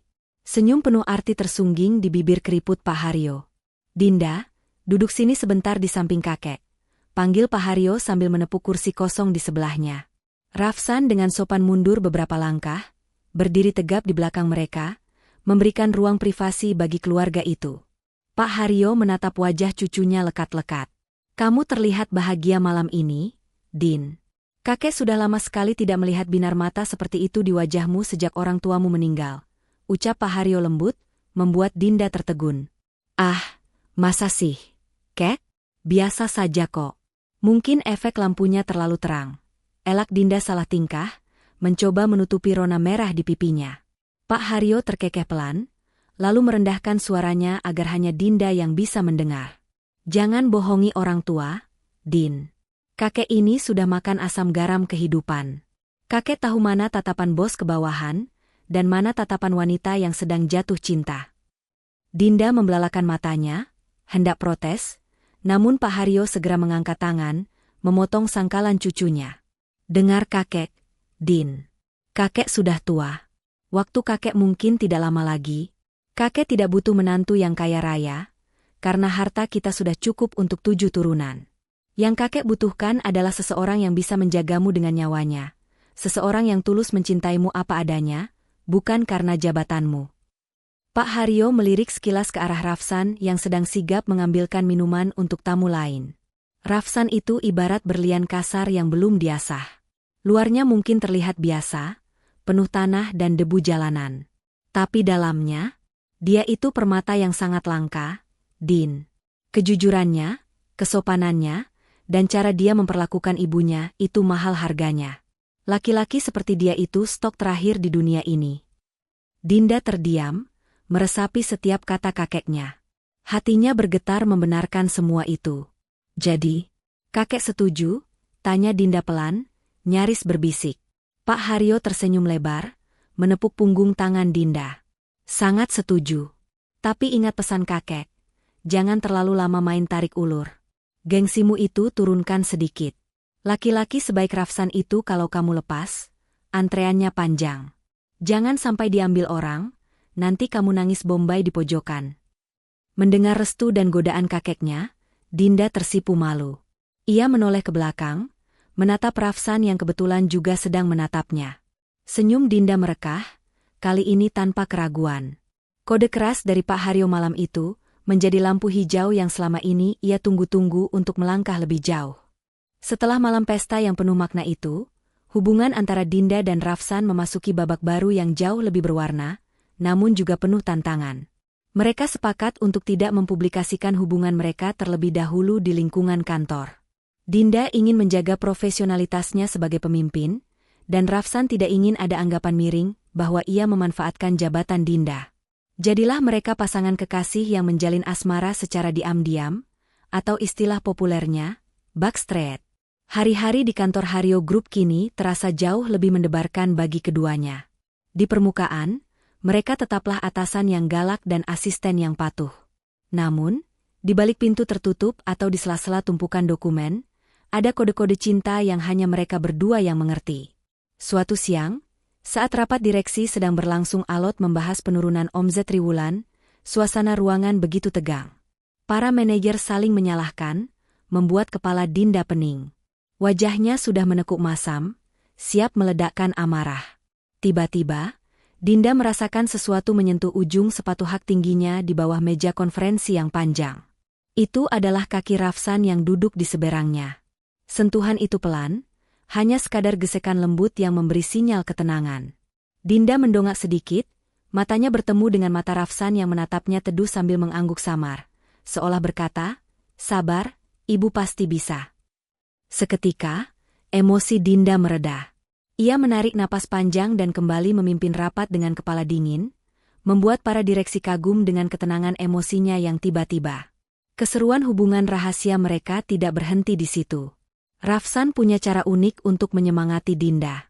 Saat menyerahkan tumpukan berkas laporan keuangan yang tebal dan membosankan, Rafsan sering menyelipkan kertas catatan kecil berwarna kuning di halaman tengah.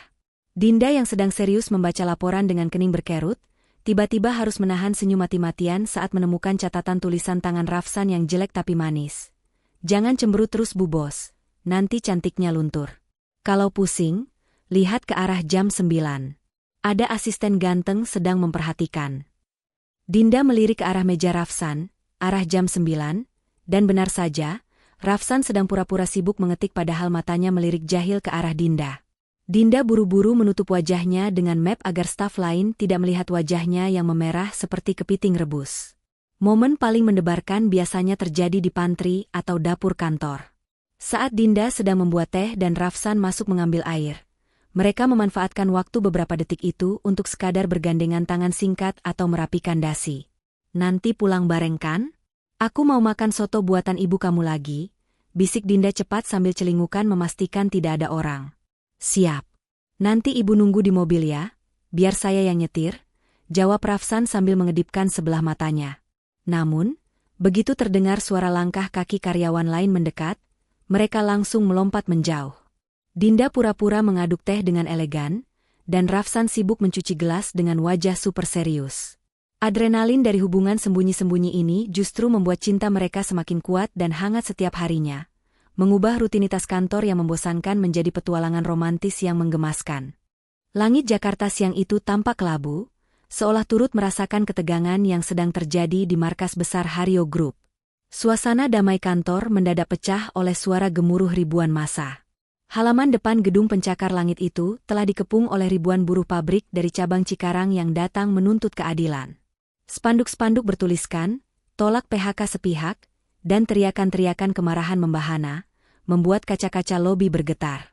Di lantai atas, di dalam ruang rapat direksi yang dingin, kepanikan melanda. Dinda mondar-mandir dengan wajah pucat. Laporan yang masuk mengatakan bahwa isu pemecatan massal telah bocor dan disalahartikan, memicu amarah para pekerja. Para direktur tua yang duduk di sana sibuk berdebat, sebagian besar mengusulkan solusi keras. Panggil aparat keamanan dan bubarkan paksa demonstrasi itu, karena dianggap mengganggu citra perusahaan. Kita tidak bisa membiarkan mereka menduduki lobi. Panggil polisi sekarang, teriak salah satu direktur operasional dengan emosi. "Jangan," potong Rafsan tiba-tiba. Suaranya tidak keras, namun ketegasannya mampu membungkam ruangan itu. Semua mata tertuju padanya. Rafsan berdiri dari kursinya di pojok ruangan. "Mereka itu bukan penjahat, Pak. Mereka itu bapak-bapak dan ibu-ibu yang takut besok dapurnya tidak ngebul. Kalau kita hadapi dengan kekerasan, Hario Group akan hancur selamanya di mata masyarakat." Dinda menatap Rafsan dengan cemas. "Lalu kita harus apa, Rafsan?" Mereka tidak mau mendengar penjelasan humas. "Izinkan saya yang turun, Bu. Saya akan bicara dengan mereka," pinta Rafsan mantap. Tanpa menunggu persetujuan lebih lanjut, Rafsan bergegas turun. Namun, sebelum melangkah keluar pintu lobi yang dijaga ketat, Rafsan melakukan hal yang tak terduga. Ia melepas jas Navi mahalnya, melonggarkan dasinya, dan menggulung lengan kemeja putihnya hingga ke siku. Ia menanggalkan atribut eksekutif-nya dan kembali menjadi Rafsan yang sederhana. Begitu Rafsan keluar, teriakan massa sempat semakin kencang. Namun, Rafsan tidak naik ke podium tinggi. Ia justru berjalan menerobos barikade satpam dan langsung duduk bersila, lesehan, di aspal panas tepat di depan barisan demonstran paling depan. Tindakan ini membuat ribuan orang itu terhenyak dan perlahan diam. "Assalamualaikum, bapak-bapak, ibu-ibu saudaraku semua," sapa Rafsan menggunakan pengeras suara genggam. "Nama saya Rafsan. Saya bukan direktur, saya bukan pemilik saham. Dulu, saya kuli panggul di pasar induk. Saya pernah merasakan diusir dari kontrakan karena tidak punya uang. Saya tahu betul rasanya takut anak istri tidak makan." Hening. Kata-kata Rafsan menusuk hati karena terdengar tulus dan jujur, bukan bahasa birokrat yang kaku. "Saya turun ke sini bukan untuk mengusir kalian. Saya mau mendengar. Apa yang kalian takutkan? Ayo kita bicarakan baik-baik. Kalau perlu, kita makan nasi bungkus bareng di sini sekarang juga." Dan benar saja, Rafsan meminta staf logistik membagikan ribuan nasi bungkus untuk para demonstran. Di bawah terik matahari, Rafsan makan nasi bungkus sederhana itu bersama para koordinator buruh, duduk sama rendah, berdiri sama tinggi. Ia mendengarkan keluh kesah mereka, lalu menjelaskan dengan bahasa yang sangat merakyat bahwa isu PHK itu tidak benar, melainkan hanya restrukturisasi jam kerja yang justru akan menaikkan bonus mereka. Kesalahpahaman itu pun lurus seketika. Amarah yang tadi menyala-nyala, kini padam berganti menjadi rasa hormat dan jabat tangan erat. Dari balik dinding kaca di lantai atas, Dinda dan para direksi menyaksikan pemandangan itu dengan mulut ternganga. Mereka melihat bagaimana Rafsan, seorang mantan pengangguran, berhasil memadamkan api yang bisa membakar perusahaan, hanya dengan bermodalkan empati dan kerendahan hati. Saat Rafsan kembali masuk ke gedung dengan kemeja basah oleh keringat, Dinda menyambutnya bukan dengan kata-kata, tapi dengan tatapan mata yang berkaca-kaca penuh kebanggaan. Hari itu, Rafsan tidak hanya menyelamatkan perusahaan, tapi ia telah membuktikan kepada dunia bahwa kepemimpinan sejati lahir dari hati yang mau melayani, bukan dari tingginya kursi jabatan. Pasca keberhasilan Rafsan meredam gelombang demonstrasi yang nyaris menenggelamkan reputasi perusahaan, angin perubahan berhembus kencang di lorong-lorong Hario Group. Dewan direksi yang tadinya memandang Rafsan dengan sebelah mata, kini berbalik arah memberikan hormat. Mereka menyadari bahwa perusahaan ini tidak hanya butuh otak yang pintar berhitung laba rugi, tetapi juga butuh hati yang mampu memanusiakan manusia. Sebagai bentuk penghargaan atas dedikasi dan kemampuannya yang luar biasa, Dinda mengambil keputusan besar. Dalam rapat umum pemegang saham bulan berikutnya, Dinda secara resmi mengangkat Rafsan menjadi Direktur Sumber Daya Manusia. Tidak ada satupun suara yang menentang. Semua sepakat bahwa posisi itu memang takdir Rafsan. Sejak hari itu, Rafsan tidak lagi duduk di meja kecil di depan ruangan Dinda, melainkan memiliki ruangannya sendiri yang bersebelahan langsung dengan sang CEO. Kolaborasi keduanya menciptakan era keemasan baru bagi Hario Group. Mereka menjelma menjadi power couple, atau pasangan kekuatan yang tak tertandingi. Dinda bekerja dengan ketajaman strategi bisnisnya yang brilian, mengeksekusi target-target tinggi dan meluaskan pasar. Sementara Rafsan menjadi penyeimbang yang sempurna dengan pendekatan humanisnya. Ia memastikan kesejahteraan karyawan terjamin, menciptakan lingkungan kerja yang hangat, dan mendengarkan aspirasi dari level paling bawah. Jika Dinda adalah otak yang menggerakkan perusahaan, maka Rafsan adalah jantung yang memompakan kehidupan di dalamnya. Perubahan status ini juga membawa angin segar bagi hubungan asmara mereka. Dinda dan Rafsan mulai melonggarkan kerahasiaan hubungan mereka. Mereka tidak lagi makan siang sembunyi-sembunyi di dalam ruangan, atau pura-pura tidak kenal di pantry. Kini, pemandangan Dinda dan Rafsan berjalan beriringan menuju kantin karyawan menjadi hal yang lumrah dan justru dinanti-nantikan. Para karyawan, yang dulu sempat bergosip miring, kini berbalik menjadi pendukung paling setia. Mereka sering senyum-senyum sendiri melihat interaksi manis kedua bos mereka. Seperti saat Dinda tanpa sadar merapikan kerah jas Rafsan di tengah lobi, atau saat Rafsan dengan sigap membukakan pintu mobil untuk Dinda sambil membisikkan sesuatu yang membuat Dinda tertawa renyah. Di grup pesan singkat karyawan, julukan, pasangan sejuta umat, mulai menggema. Semua orang mendoakan agar kapal asmara ini segera berlabuh di pelaminan. Suatu sore, di balkon kantor saat matahari terbenam, Dinda menatap Rafsan yang sedang berdiri gagah memandang Cakrawala Jakarta. "Kamu tahu, Rafsan? Dulu aku pikir aku bisa menaklukkan dunia ini sendirian. Tapi ternyata, dunia ini terlalu berat kalau dipikul sendiri. Terima kasih sudah mau memikulnya bersamaku," ucap Dinda tulus. Rafsan menoleh, menatap wanita yang dicintainya itu dengan dalam. "Dunia tidak berat, Bu, kalau kita angkat berdua. Kita adalah tim terbaik. Di kantor, Ibu bos saya. Tapi di luar sana, Ibu adalah masa depan saya." Di bawah langit senja yang jingga, dua sejoli itu berdiri berdampingan, siap menghadapi tantangan apapun, karena mereka tahu, selama mereka bersama, tidak ada badai yang tidak bisa mereka lalui. Malam minggu itu, Rafsan mengajak Dinda ke sebuah tempat yang belum pernah mereka kunjungi sebelumnya. Bukan restoran mewah langganan para kolega bisnis, melainkan sebuah taman atap atau rooftop garden tersembunyi di salah satu gedung tinggi kawasan Senopati. Tempat itu telah disewa khusus oleh Rafsan, agar hanya ada mereka berdua malam itu. Suasananya begitu intim dan syahdu. Ribuan lampu kota Jakarta terhampar di bawah mereka bagaikan lautan bintang buatan manusia, berkelap-kelip menemani makan malam diterangi cahaya lilin yang romantis.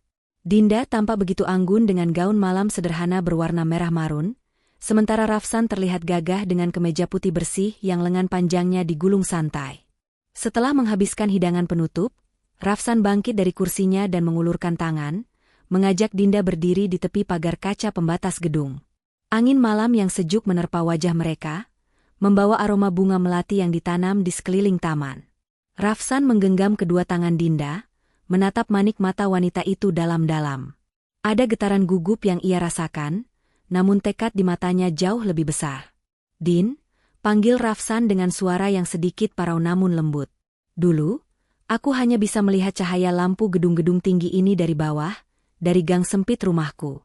Bagiku dulu, tempat ini adalah mimpi yang tak tersentuh.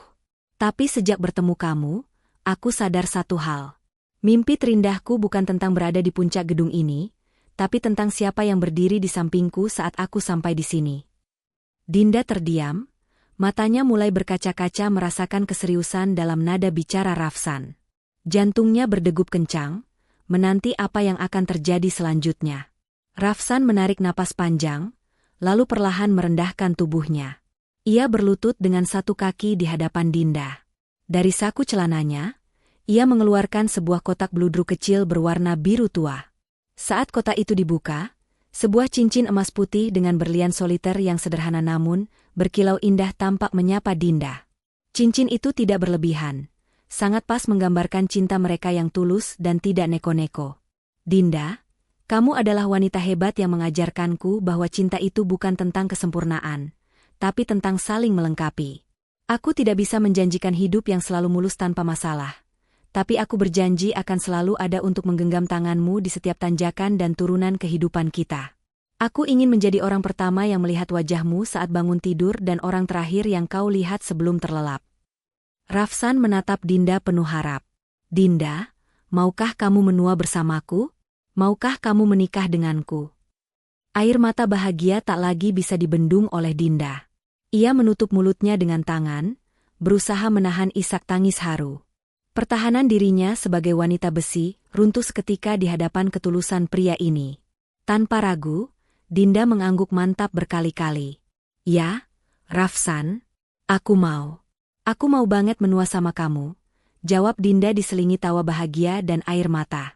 Rafsan tersenyum lega, lalu dengan tangan gemetar karena bahagia, ia menyematkan cincin itu di jari manis Dinda. Ia bangkit berdiri dan langsung mendekap tubuh mungil Dinda ke dalam pelukannya yang hangat. Di bawah langit Jakarta yang menjadi saksi bisu, dua hati itu akhirnya bersatu dalam ikatan janji suci untuk melangkah ke jenjang yang lebih serius. Meninggalkan masa lalu mereka yang berbeda kasta, menuju masa depan yang akan mereka bangun bersama. Setelah lamaran romantis yang penuh air mata bahagia, Dinda dan Rafsan mengira jalan menuju pelaminan akan mulus dan tenang. Namun, mereka lupa satu faktor penting. Pak Haryo, sang kakek yang selama ini menjadi pendukung nomor satu hubungan mereka, tiba-tiba berubah menjadi sosok yang paling sibuk dan heboh dalam persiapan pernikahan cucu semata wayangnya. Bagi Pak Haryo, pernikahan Dinda bukan sekadar peresmian hubungan, melainkan pesta rakyat yang harus dirayakan dengan meriah. Konflik jenaka pun mulai terjadi saat pertemuan pertama dengan pihak wedding organizer. Dinda, dengan selera modernnya yang elegan, menginginkan konsep pernikahan intimate yang minimalis. Ia membayangkan dekorasi serba putih, iringan musik piano klasik, dan tamu undangan yang terbatas agar suasana terasa sakral. Saya mau semuanya clean, simpel, dan berkelas. Tidak perlu ada acara adat yang terlalu panjang dan melelahkan, tegas Dinda sambil menunjuk katalog dekorasi bergaya Eropa. Namun, Pak Haryo langsung memotong dengan semangat berapi-api. Wah, tidak bisa begitu, Din. Kamu ini cucu pendiri Haryo Group. Masa nikahannya sepi seperti rapat pemegang saham? Kakek mau ada arak-arakan tanjidor.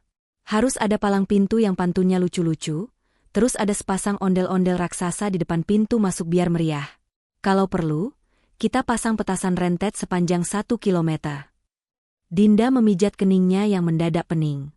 Rafsan yang duduk di antara mereka hanya bisa tersenyum sabar, menjadi penengah antara keinginan calon istri dan calon kakek mertuanya. Puncak kehebohan terjadi saat sesi fitting baju pengantin. Pak Haryo diam-diam memesankan 1 setel pakaian adat Betawi lengkap untuk Rafsan, namun dengan warna yang sangat mencolok, hijau terang dengan sarung merah menyala.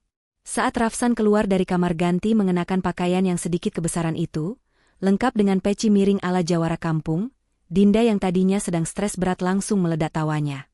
Ya ampun, Rafsan. Kamu mau nikah atau mau main lenong? Ledek Dinda sambil tertawa terpingkal-pingkal sampai memegang perutnya.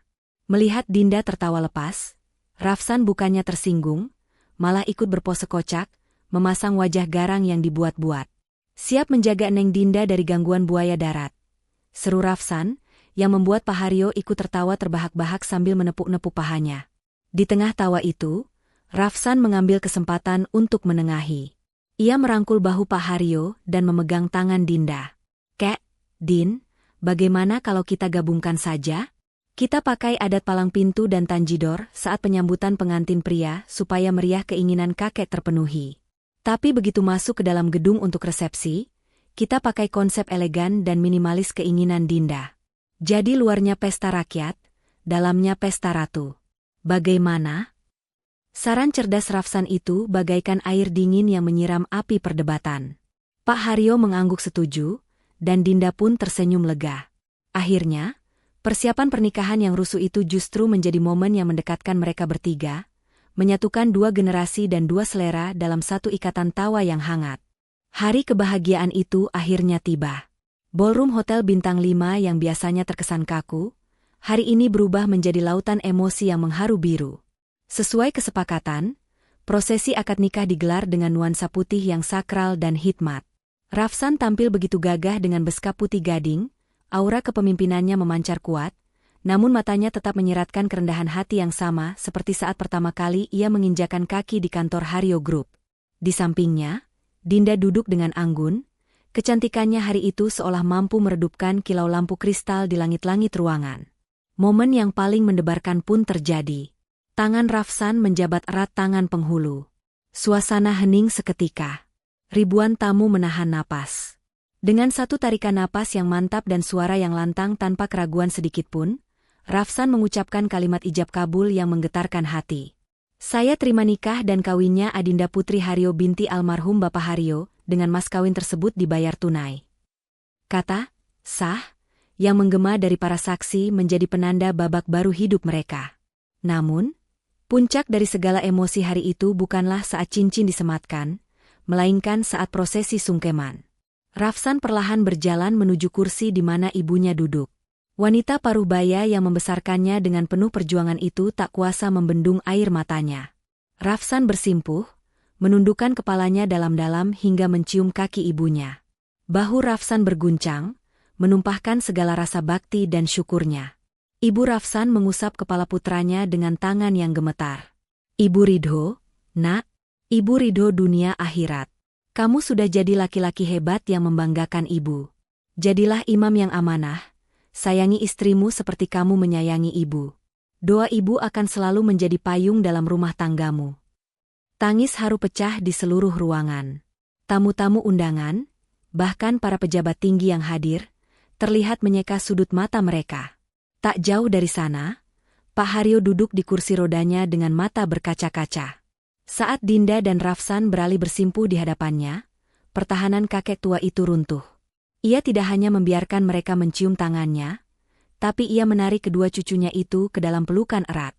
Pak Haryo, sosok pengusaha tangguh yang disegani, hari ini menangis bahagia layaknya seorang ayah yang melepaskan putri kecilnya. "Terima kasih, Rafsan," bisik Pak Haryo dengan suara parau di telinga cucu menantunya. "Terima kasih sudah mau menerima amanah berat ini. Hari ini, kakek bisa tidur nyenyak karena tahu harta kakek yang paling berharga, Dinda, sudah berada di tangan laki-laki yang tepat. Jaga dia, bahagiakan dia.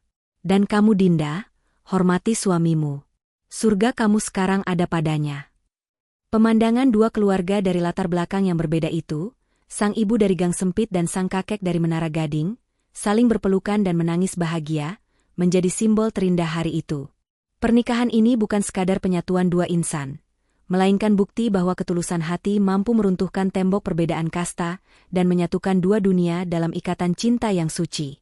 Waktu bergulir begitu cepat, membawa perubahan musim dan cerita baru dalam kehidupan manusia. Tak terasa, 1 tahun sudah bahtera rumah tangga Rafsan dan Dinda berlayar mengarungi samudra kehidupan. Rumah pribadi mereka yang asri di pinggiran Jakarta Selatan kini tidak lagi terasa sepi. Di pagi akhir pekan yang cerah itu, aroma harum rempah-rempah menyeruak dari arah dapur, menggantikan aroma parfum mahal yang dulu mendominasi hidup Dinda. Di dapur yang bersih dan hangat, terlihat Ibu Rafsan sedang sibuk mengaduk panci besar di atas kompor. Hari ini beliau sengaja datang berkunjung, membawa oleh-oleh kasih sayang berupa resep andalan keluarga, sup ayam kampung dengan kuah bening yang kaya rempah.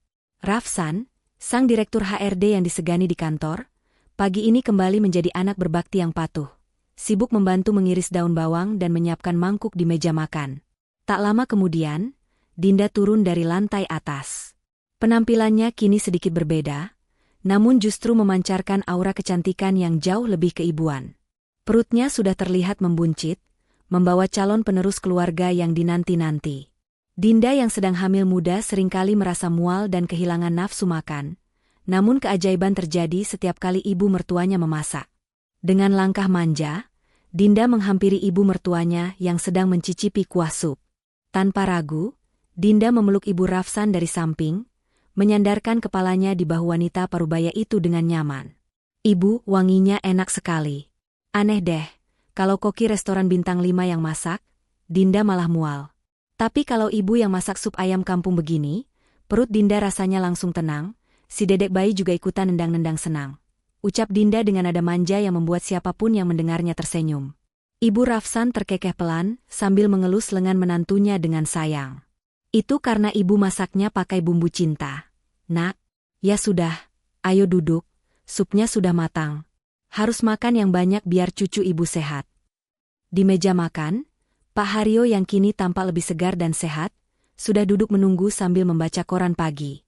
Ia meletakkan korannya saat melihat pemandangan indah di depannya. Menantu dan mertua yang begitu akur, serta cucu kesayangannya yang bahagia.